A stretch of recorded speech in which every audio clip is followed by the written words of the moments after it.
And as you passionately waiting for Monday to go to office. So that's the driving force. Like whenever you've reached to that state, like I would like to go to office to serve the people. So then you can see that that's the state where we are actually practicing the servant leadership. So how come these topics or thoughts comes into our mind is, so my main core job is to experiment. Actually, I would like to really experiment a lot, whatever I read or whatever I hear, whatever I actually interact with the different types of people, and I capture them in a blogs and in a post, in a document or somewhere, and I keep validating all those things. So whatever I'll be talking about, it is what I have observed as a other servant leader, whatever I have observed personally myself as a servant leader, and the practical difficulties to really practice it. It's quite tough. It's not easy. What I am seeing is, for I have been last 21 years into the software industry, and I have, since the day of beginning, I have seen a lot of different types of leaders, and a lot of leaders has really created a mark in my life or mark in my personality, because they might be exhibiting different types of leadership traits, not necessarily servant leadership traits only. There is a vast leadership model. Like, you might have come across different types of transformational leadership, adaptive leadership, command and control leadership, autocratic leadership. So many different types of leadership model has come. So none of them are good, none of them are bad. All of them are valid at certain context. It is the context which is actually driving the leader to actually determine which particular leadership style is more suitable in the context. So nowadays, you might be seeing that like a lot of organizations are asking for these servant leadership traits or servant leadership traits. People are asking, or people are looking for leaders to exhibit these types of traits. And that's how we thought, especially Scrum Masters, where you see that most of the Scrum Masters are individual contributor role, where none of the team members are reporting to those people. And now imagine, like in a model like where in a traditional hierarchical model where individuals are reporting to a manager, and manager has a lot of authoritative power to really drive those individuals to a certain goal. I am not saying that particular leadership model is also easy to do that. Every leadership model has its own challenges. But imagine a servant leadership style where each team members are peer, where you are actually working with your peer, but you have a lot of responsibility to achieve your milestone, a lot of responsibility to really meet the deadline, meet the goal. Now, you see, you can't really command. You don't have authority as an individual contributor or Scrum Master. You're just a peer. But a lot of expectations are coming from this role. And I see that a lot of challenges whenever we coach a Scrum Master, or whenever I become Scrum Master. Now also I'm a Scrum Master for a certain assignment. So we play different types of, we wear different types of hats. So when I do see that, like as a Scrum Master, as a servant leader, it's not easy, because it's quite heavyweight topics. Servant leadership style, it's actually deal with a lot of factors. So when you coach to the senior leaders also for a servant leadership traits, we see that a lot of challenges leaders express, because it's not easy, because always there is a deadline. All of us are working for certain deliverables. All of us are working for some milestone to be met, and our customers are badly looking for meeting that deadline. So whenever such type of deadline comes, then sometimes we forget to this servant leadership traits and get into that command and control mode, because it's much more easy for us to tell the people what to do and then follow up with this thing. It's much more easy to do that. But when it comes to servant leadership, it's not easy, in the sense like you can't really tell, because people will not follow, because people are not under you. So in that context, different types of challenges we'll experience. So let me try to go to next slide. Okay, so this particular model, you might be more obvious. You see that most of us are experiencing this type of characteristics in our circumstance. It could be customer, it could be end user, it could be our bosses, it could be our senior leaders. You might come across this kind of scenario. So this kind of scenario is sometimes also right, because the circumstance actually force those individuals to behave in that manner. So whenever we are under pressure, especially in a hierarchical organization where culture is like rapidly deliver certain things, where timeline is a crucial, individuals feels that is the only mode of leadership style, and it's much more obvious and much more easy in this type of leadership, whatever you are seeing.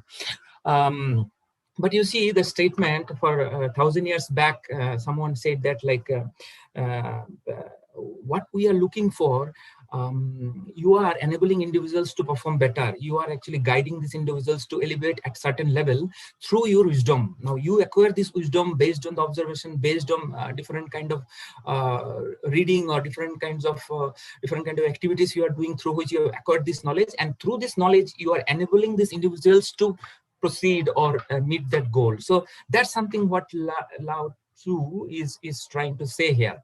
But you exist, but you are not at the front, you are not visible, but your existence felt by the team members, because you are helping or enabling those individuals in some manner. They are able to really proceed into the target milestone. So servant leadership, or basically I am saying Scrum Master, if you really observe carefully, some of the best Scrum Master, you please start collecting those information as your homework activity. Whenever you are a Scrum Master, or whenever you are a coach also, you try to find the people who are exhibiting good Scrum Master skill. What type of traits they are exhibiting, and what are their key skills they are demonstrating, through which they are becoming a good Scrum Master. Or whenever you interact with them, try to find that how they actually exhibit this. You will find a common pattern, like all those team members are in the personality wise, they have developed themselves in such a manner where they are selfless, where they are trying to learn by enabling the people. A very hard thing to follow. It's difficult to practice, because whenever you become selfless, you forget yourself. So your main goal is to people, your goal is to help the people, your goal is to help the people to achieve the milestone what the people set for. So it's quite difficult, because as a human being, we are naturally selfish. As a human being, where we are looking for what's in it for me, why should I. So that's the questions actually keep coming. So basically that is the first bottom pillar of the Maslow's hierarchical model. So as Ashutosh said, that we are talking about the self-actualization, which is far ahead, where actually you have actually climbed the ladder of the Maslow's hierarchy. But the fundamental Maslow's hierarchy is actually the basic needs, right? So one of the basic needs, if you climb a little bit higher, you have a satisfaction need, like where everybody would like to get satisfied for something. It could be monetary, it could be recognition, it could be appreciation, it could be anything. So naturally we are looking for those information. But when we elevate ourselves into this type of servant leadership traits, we are actually forgetting ourselves. But we are focusing on the bigger picture. We are focusing on the that large goal we have set for ourselves or for the organization. So quite tough thing to really follow. It's not easy. Um, Years of practice will actually transform our personality into that mold. So there will be a lot of roadblocks, a lot of stumble. You will face a lot of stumble, and then also you would like to go back to that original style. Original style is actually command. It's much more easy to give command. It is much more easy to instruct individual. It's much more easy to exercise the authority. Now observe, even in nature also. If you look at the nature, you see nature always works selflessly. Of course, everybody has a demand to be met, right? It's not a plain vanilla statement. It's not easy to follow. So um, whenever we try to exhibit this type of traits, no servant leadership traits, we have to go beyond our selfish nature. So how do I practice that? That's also a natural question. How do I practice that? It's quite difficult. But when you start, what I have observed, that when I observe some of my good leaders, if I look back and read out their personality traits, I have at least fortunately worked with some of those leaders in my previous organization. And what I could see them, all of them has make a mark in my life, or a couple of my fellow colleagues' life, based on those leadership traits. Like they were my good mentor, and always they were ready to help me in terms of technology, in terms of domain knowledge, in terms of understanding the customer better. So always I have seen those leaders in a helping hand, and they are very passionate to help me in that front. Like they are passionately mentored me at that time. I still remember those leaders, because I consider them, or categorizing them, as a servant leader, because most of the time they are not actually helping me because of their selfish goal, because of their selfish nature. But the personality is like that. They are genuinely willing to help the people. They are genuinely curious and trying to help a lot of people. And That's how I have seen I have become their follower. So I can command people to follow me, but the range of population will be less. But I can inspire masses by influencing them, or I can actually serve them with my knowledge. That's also a possibility where I am seeing that I can actually develop a servant leadership traits. So what I am seeing, what I am also trying to practice is actually through this selfless service. When I say selfless service, it could be I'm giving my knowledge service, or I am giving my support, or it could be a mental support, it could be a like understanding their pain points. So basically empathizing with those people, like trying to listen to them, actively listen to them, and trying to see that if any of the any of the use cases you have come across which you can share. So maybe in shortest term, I have told a lot of things. Just to reflect back. So I am sure this movie I could not find yesterday. It is in Amazon Prime. I am sure you might have watched this movie Fury. So there is some debate going on. Can you exercise servant leadership in army, or in a battleground, or in a war zone? Most of the time in impression comes whenever there is a war, whenever there is a commander, there is a described plan, there's a prescription, there is someone who will tell what to done.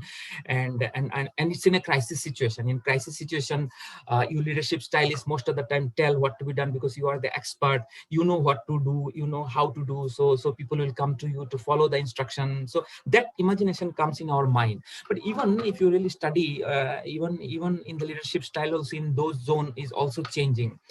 They are also commanders are acting as a servant leadership trait. So if you watch this movie, you'll try to see that Brad Pitt, the type of leadership he exhibits, it's one of the tank, and that tank in, I think, during World War II, this tank goes to some German territory, and how he exhibits some of the traits. Of course, sometimes he coach the individual.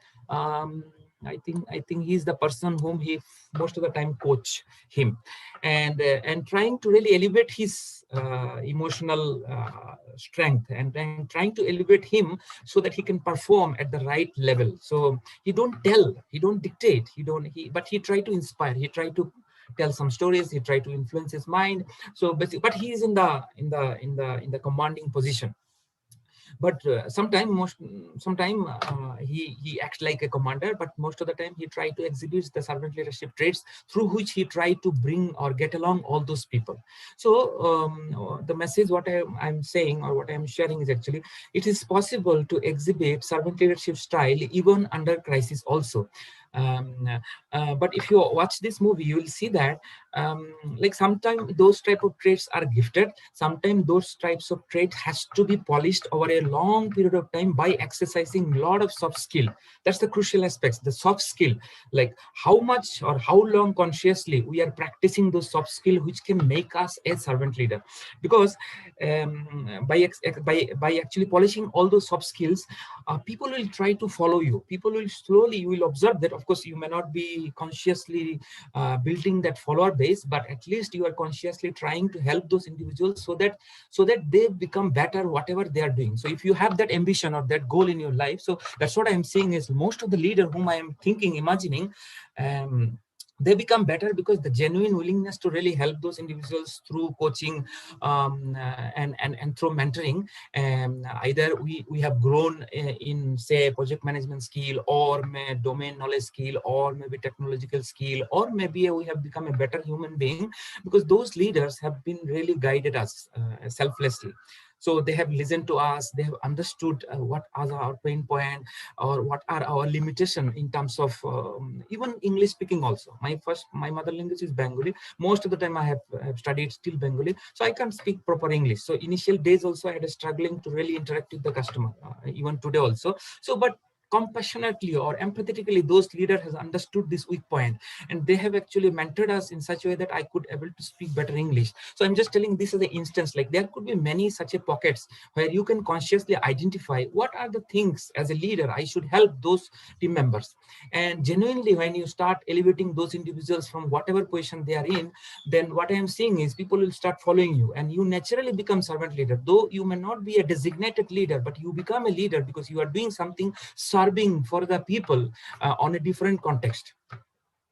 So that's how I'm seeing I'm seeing some leaders, I consider them as a true leader. Even when we actually start coaching also some senior leaders, like what are the characteristics of a servant leader, like if we have to tell. So then all those instances comes out, all those things we usually keep talk, and it takes years of practice to really alter our complete personality. Because you see the personality, it's not the individualistic anymore. It's actually like how can we actually see how can we ensure that other people also grow like us in terms of knowledge or in terms of many dimensions. So and we have been, or also I personally really experienced a lot of challenge when we try to exhibit such type of traits. And it's not easy because the ambient is so tight. Our ambient is not allowing us to exhibit such a role, because as I told you, right, if it is a hierarchical organization, if organization is driven by the lot of customer demand, and there is a speed of execution, and there is a rapid deliverable are essential. So in that circumstance, no, people are asking for a hurry, do it fast, do it fast. So in that circumstance, you see that there are a lot of challenges. You'll have a lot of pressure. If you're a leader, you have a lot of pressure to produce rapidly, do all these things. So you may forego your endeavor, like to become a servant leader. You will genuinely come back to you this command and control leadership style. So that's the most famous natural leadership style. What I have seen, like it's much more easy to execute, because you need to just build certain angles. You need to ensure your boundary, the authority boundary, and you need to play around with your boundary. And of course, you are doing it for the organization. It's not like you are only doing for your own gain or your own benefit. Circumstance demand you to behave the way you are behaving. So in those circumstances, I have most of the time seen that, like, to become selfless and ensure that others people take up that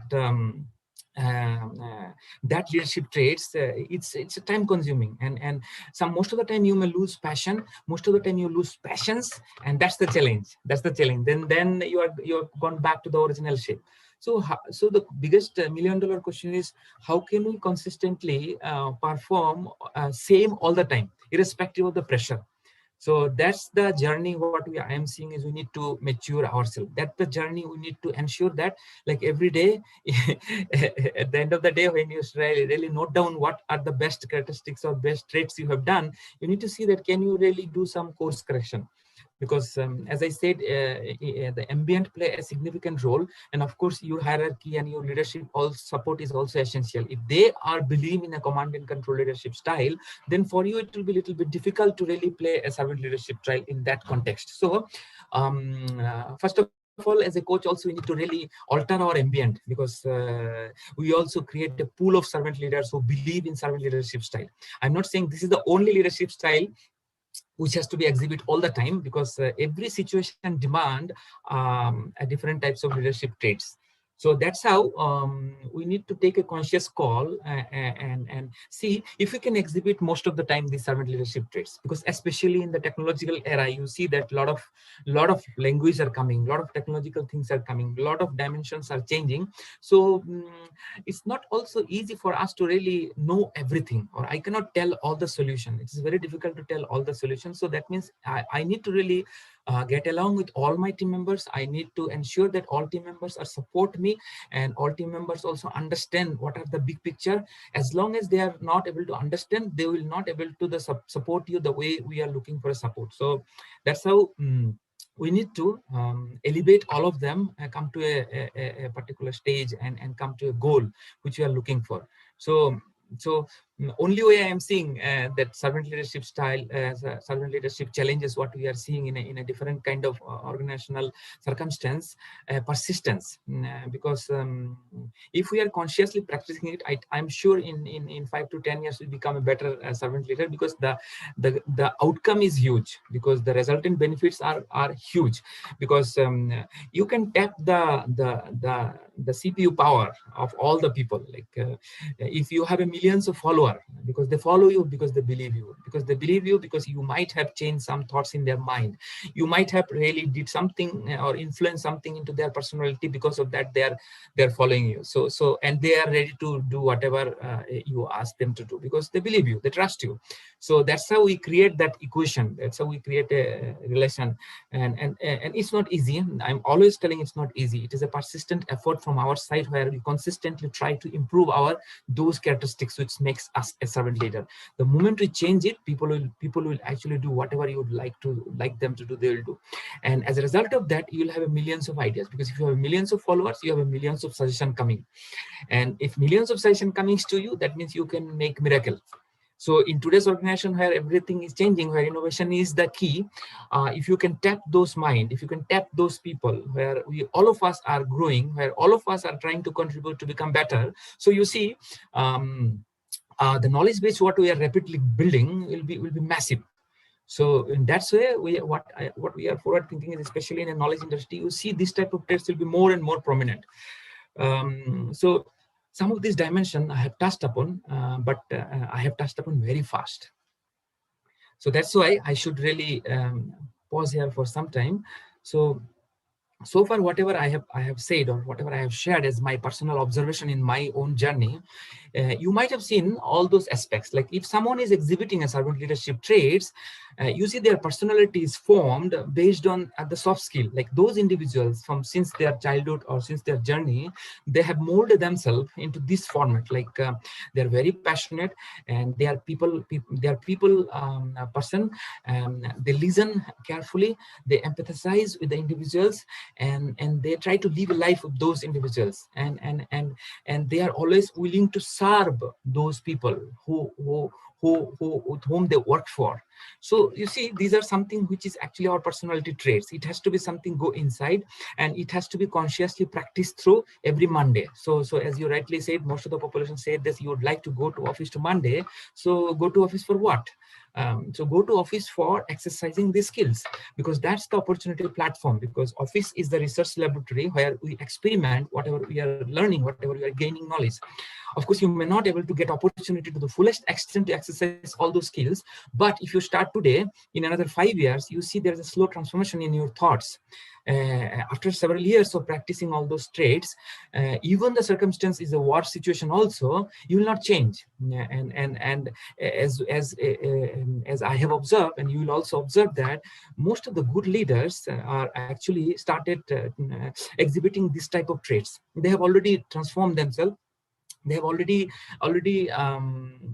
becoming already has grown into a servant leader format. And of course there will be people who are actually struggling, and some are consciously trying for it, some are actually struggling to reach to that state, some will not reach there because they don't need it, because most of the time where they live in the organization where it does not demand so that type of personality or that type of skill set.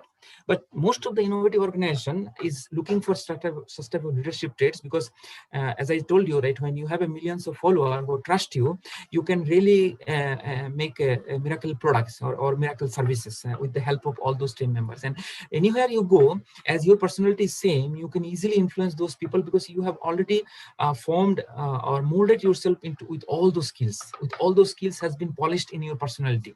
You do not have to really consciously try at that time, like after years of repeated practice. So a lot of homework has to be done for all of us. We have just started this journey, and some of you are already born with this skill. Some of you have acquired all these skills. Some of you have been started consciously practicing all those skills, and some of the people have already denied to change yourself because you never find any benefit out of it. It's also possible because it's the circumstance which actually change us. It's circumstance which actually influences us to change our thing. Otherwise, if I'm growing, if I'm getting good result with the current type of personality, why to change? Even command and control also fine for those individuals. So it's not for all, it's for few. So this is something all of you might be knowing. The French Raven, I think 1970, has come out with this model. Like from where power comes from, like from where we get the power. Is the position get the power? Is this the knowledge gives the power, or when I threaten someone and then I get the power? So it's a very old power model, power-based model. It's a very old power-based model. So we need to consciously choose what type of power we would like to exercise, and this is something to really thought up or think upon actually. What exactly I should admire for, what exactly I should aspire for. So this is connected with also, if you would like to exhibit the servant leadership style where you would like to serve the people for what you should serve for. You should serve for the technological front, like, okay, you have immensely acquired a massive technological knowledge and you would like to now leverage this technological knowledge to other people, and as a result of that, people comes to you.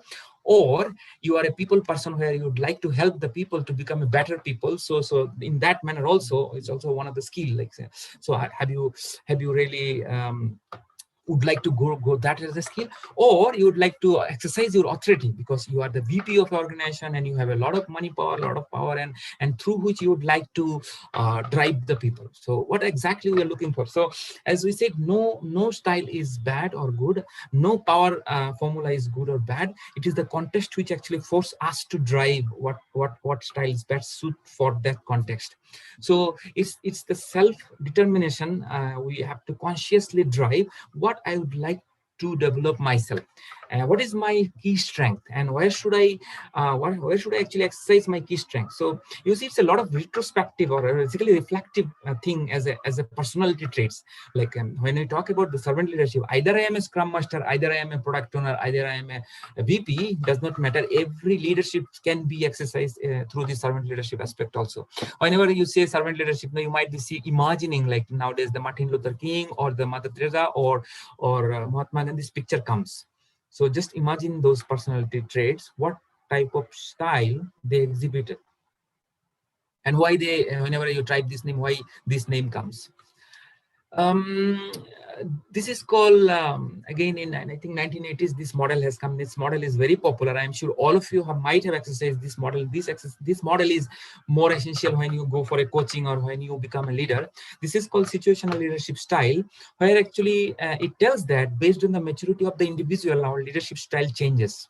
So, and it's a circumstance which drives for us to take a call. When should I actually tell? When should I sell? When should I influence? When should I actually just let go? Or when should I tell them, okay, people will can take care? So even when you tell about the servant leadership styles or the traits which I highlighted on, you need to be very cautious. Like you cannot just seamlessly, we should not really seamlessly every time exhibit all those traits, because the circumstance, as I told, if it demand, like you got some bunch of freshers and you see that they are not so much mature, then it's your job to really handhold them, tell them what to be done, because they might be doing on critical activities, which is very risky for the organization. So in that circumstance, your leadership or servant leadership style has to be cautious. In other circumstances where you are working with some of the individuals where they are quite mature, they have been with the industry for the long time, they understand the context.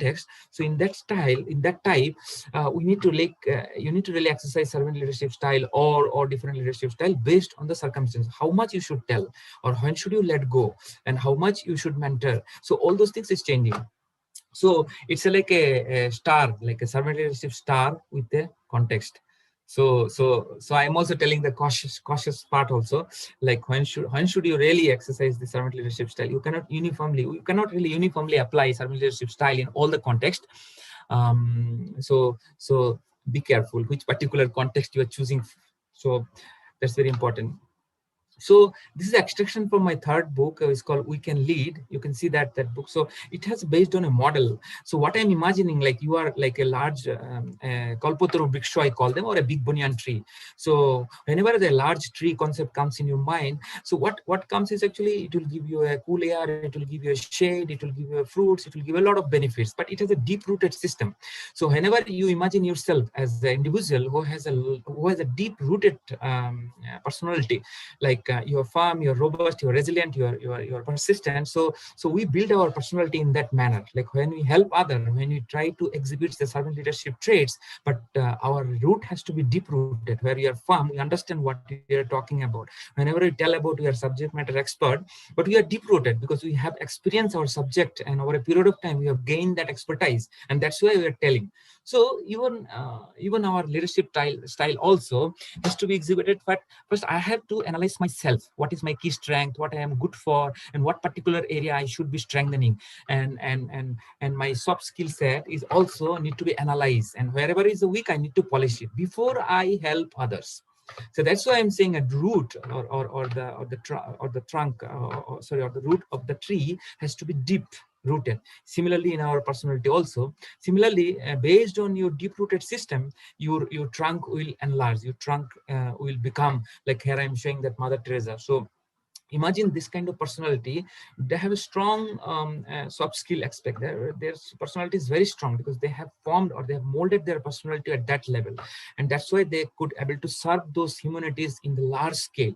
So when you elevate ourselves into that level, like this is called the servant leadership style at the highest peak level, where we have built ourselves with a firm solid roots.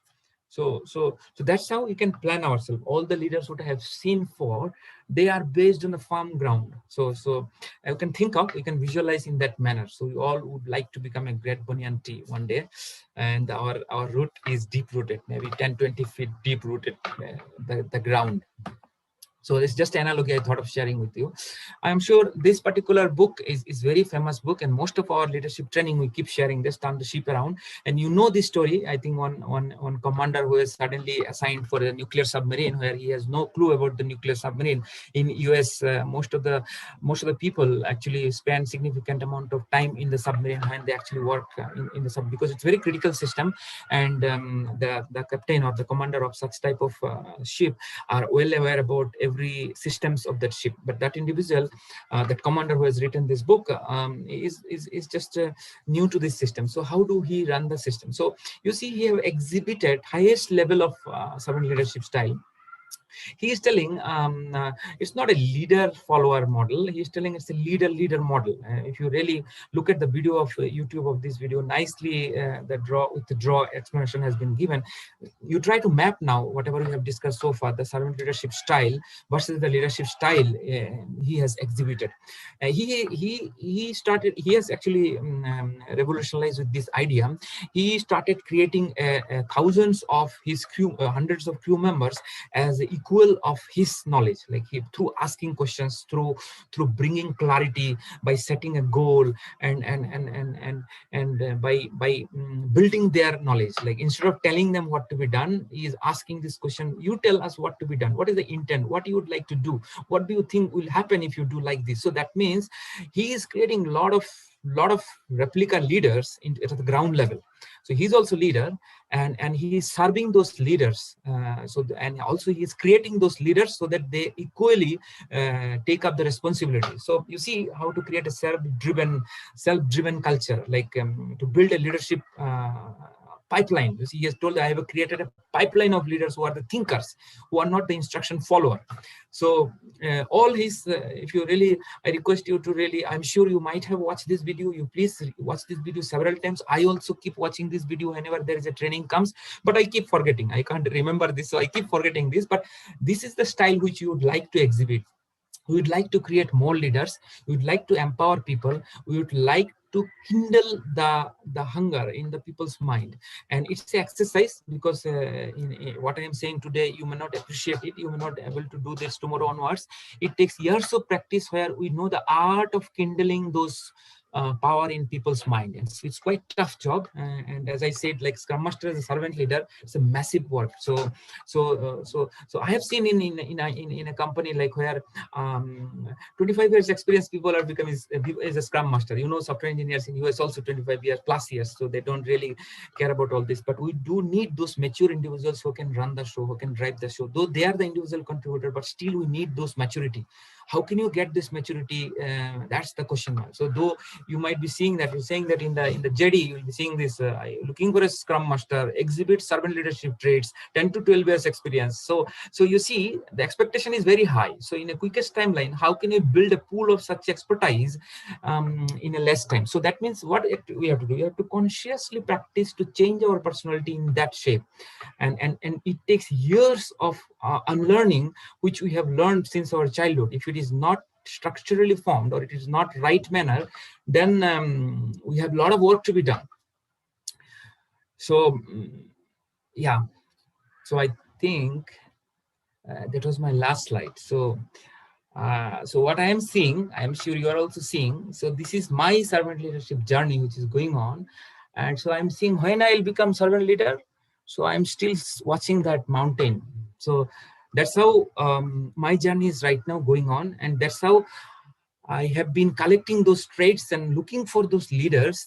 Of course, there are not many, but whoever is there, I could see that they have really worked hard to reach that state. So it takes years of practice. So now we'll have a question and answer. Hopefully, I'll be able to answer some questions. So I'm also new here. Thanks a lot, Chandan. And this was a wonderful presentation. And yes, I mean, I personally learned a lot of things in this, and I could easily resonate with the last slide that yes, it's a journey, it's not a destination. So I can never claim that I'm a servant leader and Yeah. I'm 100% a servant leader here, right? It's a journey at the end of the day. And as you rightly said, right, we reach that it's like two step forward, one step backward, right? We are always in that journey. Yeah, before we go into quick question and answer sessions, just wanted to tell you some very important announcement. Yes, you can claim PDUs and SUs for this session. You can claim one PDU and one SEU for this session. A little commercial break here before we go in for a question. So we have our signature program on coaching and transformation, which is coming up on 20th and 21st of February. So this is a link for that. In case anyone is interested, you can apply, you can register there. We are giving a 25% discount on that program. So there is a code also which I have shared with you. It is DISC25 is the code. So if you apply that code, you will get a 25% discount. We already have few participants from that program who are there today. So thanks all for joining. And I'm also sharing the links of our YouTube channel. I'm also sharing the links of the Telegram chat. And I'm also sharing the top 5 reasons why Agile Coaching Masterclass is important, right? I mean, what benefit it gives you. So if you're having an interview coming up, or if you're having a Scrum Master or an Agile Coaching promotion interview coming up, do reach out to me. I'll be more than happy to talk about it more. And just to let you know, for those of you who are new, we meet every Friday, 8 p.m. IST for this session. It is called as Happy Hours of Coaching. So do register for the future programs also. And on YouTube channel, you will see more interesting videos. So with that, I will open up for Q&A, and you can now unmute yourself. So if anyone wants to ask a question, you can unmute yourself, but please make sure that you keep questions relevant to the topic. That's just a suggestion for everyone. So yeah, you can, in case anyone has a question, you can unmute yourself and ask the question. Yeah, please go ahead. Yeah, hi. This is Atul here. Yeah, thanks. It was really a wonderful session. I learned a lot from this session. Just one question. As you told, like, I mean, in some organizations, a push comes from the product owner.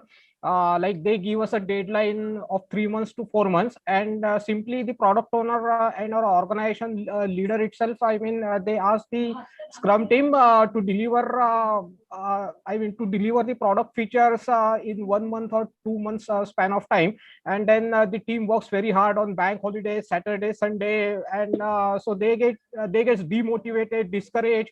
They leave the team, they leave the organization. So the role of Scrum Master becomes difficult. So there is no support from either product owner or I mean organization leader, senior management as well.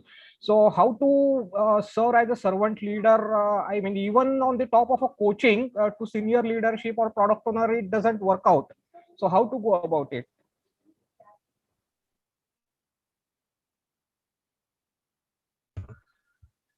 So Chandan, you're on mute. Sorry. Okay. Chandan, you're on mute. Yeah, Atul, yeah, thanks for the question. So I am in payroll by working on those use cases. Actually, it's very difficult thing, like the circumstance, you know, the, as I told, the business pressure, like in, especially in pandemic, you might be seeing this, everybody is look for those features to be launched as fast as possible. So you see, there is no easy solution. I am not, I am not giving you a medicine or a pill which you pop and it will work out. Actually, see, the organization is actually has to be transformed. So even our core job, no, why as a coach, we look for such type of phenomena actually. And our core responsibility is to understand those customers, is understanding the need or urgency of those things. Is it artificially created, or is there a genuine need for such type of high pressure deliverable? Then what can I help to the product owner? First is product owner, from where the force is coming for, and why, and what can I do? Like here when I'm talking what can I do is I am a coach actually. So my job is to actually glue. So I am trying to understand the leadership point of view, I am trying to understand the market point of view, I am trying to understand from the product owner point of view, and I am trying to see that what can be done best. Because as you said, Saturday, Sunday, bank holiday, all the dimension, people are like working like slaves. So what consequence we are living with? So of course we need to create a use case in this circumstance, because you see why agile has come is actually to improve the quality deliverable, right? The innovation rate has to be improved. But you see what is the impact? What you are bringing is the huge quality on the deliverables. So when people are working, if you like a bots, when people are working like a bots, the deliverable will be also like a bots. So we need to talk with the product owner in that terminology, like what is the trade-off we are working on. Like when demotivated individuals write a single lines of code, you know what kind of consequence it will have. Of course you may meet the deadline, but it the consequence of what, and how long, like what could be your defect trends, can I show them with sub quantifiable data with the product owner and the leaders, like can we change something? What retrospective action tracker tells, like all those employees are annoyed, all those employees are really piled up of action items saying that we are completely under squeezed, sprint on sprint, sprint on sprint, sprint on sprint. So where we are heading? So what are the things we are living for? So such a way we can constructively dialogue. I can understand if it is a product company, it's a different circumstance. If it is a service-based company, it's a different circumstance, because it's a crisis scenario. Now you see, as a coach or as a servant leader, it's not a one individual who is trying to change the whole ecosystem. We are trying to to bring a systematic way of addressing a big problem. What you said, it's just maybe 20% tip of the iceberg, but if I deep root it, it has a massive problem living into that system. And it's very easy to give lecture, because at the end of the day, it's the customer who pays for the money. If you don't push the feature out, you're not going to get money. But the question is, how can we change the ecosystem where people are genuinely would like to go to office on Monday? But the use case, whatever you said, I don't want to go to Monday because I know what will happen. So how can I change the ecosystem? Is there a possibility of change the ecosystem? As anybody is working on it, can we bunch of coaches, bunch of leaders are come out with action items through which we can actually try to change something? It's not a pressure. It's actually systemic problem. We can really figure it out. So I'm sorry, I didn't say the answer, but there are a lot of things has to be done to really address such a problem before it goes to atom bomb. It's just now a small bomb, but it's going to burst very soon. If So all you the mean, brilliant, yeah. so you mean to say like we need to convey the negative impact of very much decrease in productivity of a team gets discouraged, Yes, many more yes, defects. Yeah. exactly. Yeah. Okay. Okay. So I request Atul, you do a hackathon on this topic actually, or you do a design thinking workshop on this topic with all the team members. At least 20 points you will get. Out of 20 point, 10 points you can take to the leaders, and you can show that like where we are heading. I am living today, but where I am heading, what will be the consequence if I go on in this situation like this? Perhaps you will get some bulb, glowing bulb. Yeah. Okay. Okay. Thanks, Thank you. thanks, Thank you. Atul. Yeah, Thank you. anyone else has a question? There Sush, was one question, Chandan, actually in the chat by Bal Ganesh, that Yeah. why has the Scrum Guide removed this word servant leadership and replaced it with true leader? Yeah, Any yeah. thoughts on that? No, you say true leader, you say servant leader, but at the end of the day, the kind of traits what would like to develop, no, we want I to think serve. I'm not able to hear you. Can you hear? I can hear Astush. Yeah, Chandan, go ahead. Go ahead. Yeah. So am I audible, right, Astush? you're audible, yes. Yeah, okay. So what I was telling, you tell it as a true leader or servant leader. At the end of the day, we are looking for a people person who can inspire the individual for the bigger goal, right? So if I am genuinely transforming myself, first is self. So first we fix the self. We build those skills which can make me a better leader. Either you tag it as a true leader or tag it as a servant leader. That is our key. So let us work for that, which can make me a better leader who has a millions of followers. And those followers are genuinely following me because I am able to serve them. They are my true follower. So let us build that journey. So anyway, Scrum Guide maybe say true leader or maybe servant leader, but at the end of the day, we want to serve the people to become better, or in a process we are also becoming better, because we are this opportunity platform through which we learn from each other. When we survey people, we learn a lot of things. So I didn't answer the question why they have removed, but at least No, that's okay. I think Chandan, at Yeah. least, yeah. I mean, yes, this has been a topic of debate in many of the Yeah. conferences, Right. events also, that why they have removed it. I mean, Right. what was the need Right. for removing it? Great, great. Anyone else with the question? You just unmute yourself and ask. Can I Yeah, ask a question, Mustash? yeah. How to bring the Sure, Balkan. Yeah, so I wanted to ask, today in the industry, are most leaders servant leaders or they are just conventional leaders? What do you think?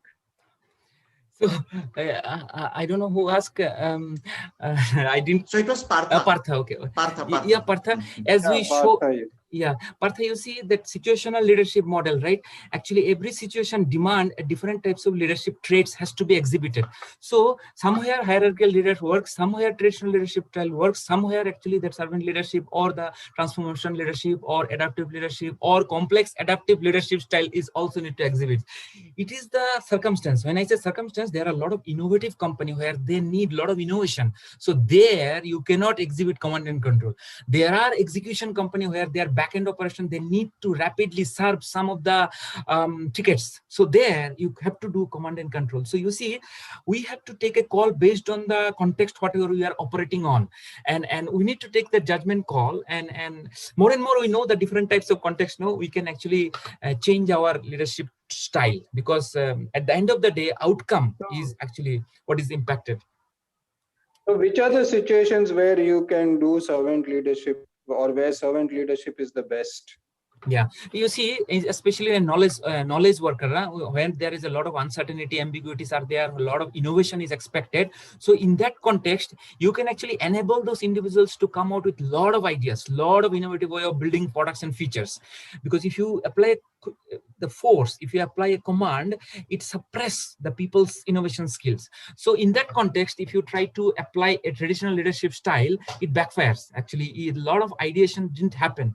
So in that context, like especially whenever you are working on a greenfield project where you say you are building a rocket to go to Mars, then you need a lot of new ways of building those spare parts. So there we can try. Actually, I never tried, but you can try at that context. Whenever there is the innovation is the key or key differentiation for you. Okay, thanks, Chandan. Thanks, Partha. Yeah, anyone else with a question? Yeah, how to implement command and control leadership, because sometimes it works, sometimes it doesn't work. On the team mindset, it creates a very much negative impression of a scrum master or leadership. So how to implement command and control leadership effectively to get a good quality outcome? See, if you are a scrum master, you can't apply command and control, because to really apply command and control, you need positional power. So I have to be your boss. I have to have a position higher than you. Then only I can dictate you, because at the end of the day, I can take a call on your appraisal. Okay, that's the fear factor. So somewhere I have to inject that fear in your mind, and through which I can drive you. So that's the command and control, right? So either because of some higher authority I should have a gun, which I can threaten you. So some amount of fear I have to inject. Then only this command and control will work. And of course, fear is, people avoid fear because genuinely we have been built, right? We should escape from the fear. So whenever you create fear, there will be a negative consequence. And in short term, you can do that, because say you have tomorrow there is a release. Today you can really push the people to really work hard. So after tomorrow's release, you can take them to a Malaysia or Singapore, then you can actually resolving that issue. So you are if you can balance in such a way, then those command and control or applying power or injecting fear will not have a negative thing. So you can take a call, but you should have a positional power to apply command and control, or you should have a higher up in an organization because of some reason. Maybe you are brother of the CEO or sister or some sister of CTO, and because of that you have gained that power, and through that you can inject that fear. So in that way you can apply command and control. But as a scrum master, individual contributor, poor guy can't do really command and control. He has to exercise servant leadership traits or some knowledge power only he can exercise, or she can exercise. Okay, so we'll give an opportunity to someone who has not asked a question so far. Anyone would like to ask here who has not asked it so far? Hey, Yes, Chandan, Harish here. Hi, Ashutosh. Harish. Yeah, Harish. Yeah, Harish. Yeah. Hey. I'd like to know what percentage of the teams which you have worked with have actually moved to this servant leader kind of mindset, because I see mostly that the Scrum Master has undergone training and done all the required things to change his mindset and has become a real servant leader, but the team has not done it, still waiting in the command control mode, and the PO or the project manager is still in the command control mode, because project manager is not the product owner. Other than project management, he doesn't know what to do. So what is the percentage in India or the teams which you have worked with? Thank you. $1 million question, Harish. I have to ask Alexa actually, because it's a stat question. But from my experience, there are very few people, right? There is a mistake also, right? I have done CSM, PSM. I am eligible for a Scrum Master role. Okay, so that's not the criteria. That's the problem actually. So that's why you see when people look for a mature Scrum Master. What do you mean by mature Scrum Master? Because see a bunch of Scrum team members, 10 team members, and I do not have any authority on them. So how can I really motivate them? How can I mobilize them for a bigger mission? And that to PO is actually putting pressure on my deliverable, right? So you see the kind of maturity is mostly about the soft skill. All the skills, whatever I have highlighted, you see the passion, resistance, resilience, all those aspects, persistence, all those things are soft skill, right? So how, by doing CSM, PSM or any other certification, how can you acquire such a knowledge? So it needs years of practice. As I was repeatedly telling, after years of conscious practice, you can transform yourself into that level where you can influence the individual by telling stories, by inspiring them, by telling them something, right? So the easiest thing is tomorrow I have a deliverable, you have to fix it. So that's the easiest thing. But in some other way, how can tell that, right? So it's a very less people have reached to that level. And of course, there's a crisis, right? You see that there is a crisis. And what endeavor, what we are doing as a coach is actually we are trying to coach the people to come to that state, right? I am in a payroll by doing this service. If all the people have become mature, I will become jobless. So thank God I'm in job. So, but anyway, but it is a miles to go, right? Because we have to coach a lot of people to understand and acknowledge such type of traits exist. And by exercising those traits, what benefit I can get. So all those things is a lot of experimental stuff. But as you rightly said, I have observed very less such a team, but I have seen such a team, and they are really wonderful team. If you meet with them, you will feel, wow, God has created that equation. So there are teams who have reached to that state by forming, storming, norming, performing, because they have spent good amount of time. Their chemistry has been well built, and someone has from the leadership or from the side, they have really worked upon on this thing. It's not just like that it came as a bang, but someone has really consciously built their team to come to that state. They have protected them, they have coached them, they have mentored them, they have really reached to that state after work, a lot of work. But hardly you will see that. But what aspiration what we are trying to build is we are trying to change the ecosystem, and that is our determination. Is we would all of us has to really reach those team into that level by coaching, by showing them what is the best way, by benefits, by showing the benefits. Then only we can actually create ecosystem. Otherwise it will not happen just like that. It is not a natural phenomena. It's actually a lot of effort has to be put into it. So miles to go, and that's what our job is there actually. That's why we have to do a lot of things practically. Okay. Thanks. Thank you. Thanks, Chandan. Yeah, that was wonderful. Yeah, sorry. Hi, Hello? this is Satya. Hi, Yeah, Satya. we'll just take one last question, okay? Because in the interest of Yes. time, it's already, we are past time. So we'll just take one last question. Yeah, go ahead. Thanks, Ashutosh and Chandan, for your efforts. And this is not like only one part of community is growing. You are also growing the huge community. Yeah. So first, hats off for your efforts. Thank you. My question is on the Agile coach. So what are the metrics you think that Agile coach can be measured? The coaching of Agile coach can be measured. So if I am an Agile coach, how do my appraisal should happen? If I would be Agile coach and my management wants to measure my coaching performance, so what metrics they can say, okay, he is a good coach, or the Agile coaching is working correctly in the organization? Yeah. See, actually, metrics is very crude measurement, right? Always metrics Yeah, can be manipulated. That's the biggest problem. But if you really genuinely would like to transform people's life, people will automatically tell that. So in my assignment, say I have a 1-year assignment or 6-month assignment, I have really interacted with many team members, and I could genuinely actually transform them or actually help them to think different. So if there are lines of people standing, which they can say that guy has given me a good suggestion, that guy has really changed our say build management, or maybe backlog management, or maybe customer interaction has improved. So if you see this kind of echo is happening more, that means you are doing good work. Now you see that there's a leadership pressure, right? Whenever they hire a coaches, immediately they need to say, okay, where is the outcome, where is the outcome, where is the outcome? So that's the problem, because as a coach you would like to go for a mindset change, right? And it's a long-term solution. Mindset cannot be changed in 6 months or 1 year. So the true measurement is if my end users, or basically whomever I am coaching with, they can say that yes, because of my existence, they could see the difference in the deliverables, in the collaboration, in the cultural transformation. If they can see the slightest difference, that should be the indicator. Like the leaders should walk into the platform and see and ask, because of Chandan's existence as a coach, do you see difference? Do you see what exactly he does? And as a result of that, is there any positive momentum? The needle, is it going towards the true north state? That is the best way of measuring. But today's people are passionate. They don't have patience, right? They want rapid solutions. So that's why sometimes it does not work. But to me, that's the true measurement of coach impact into the ecosystem.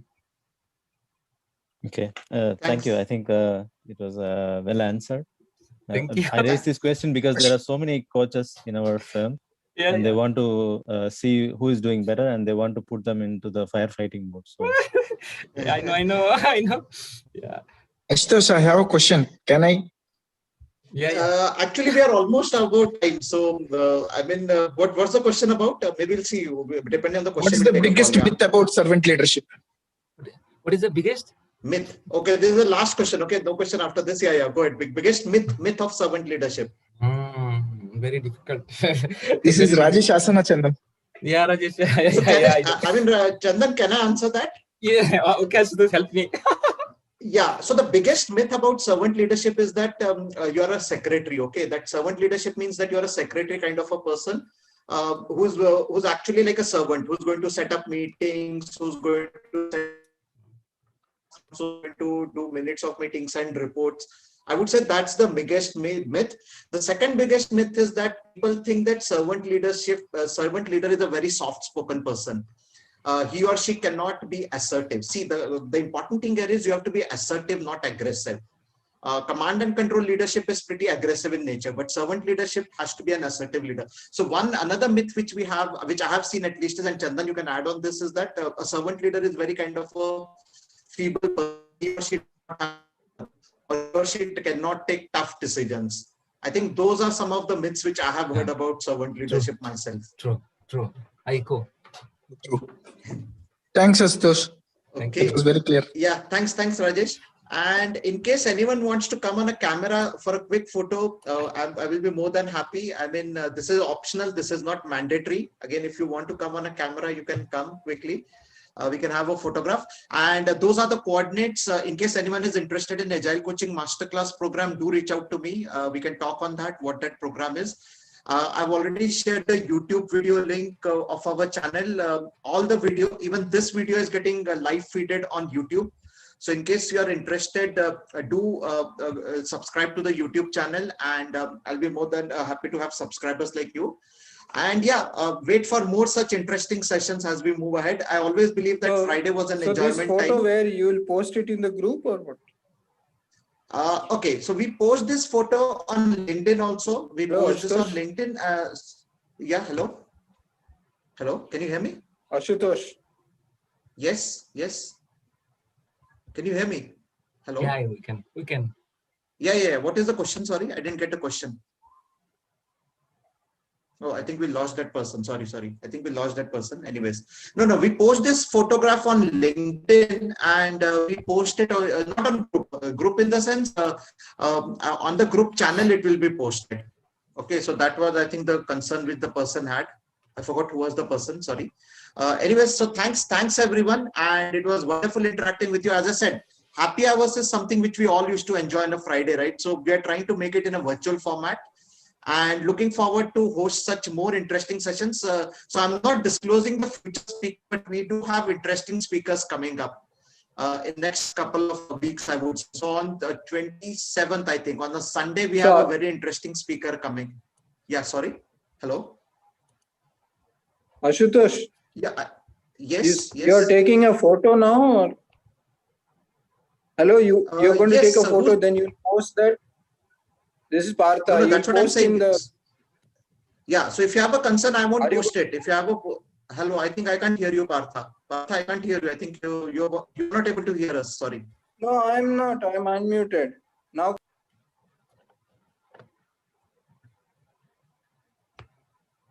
No, Partha, I think we are not able to hear you. Okay. Okay, fine. I think in the interest of time, we'll close this session. Yeah. Okay. Thanks. Thanks, everyone. And see you. Okay. I think there's some problem, Partha, on your side. Sorry. Yeah. Okay. Okay. Thanks, everyone. And it was wonderful interacting with all of you.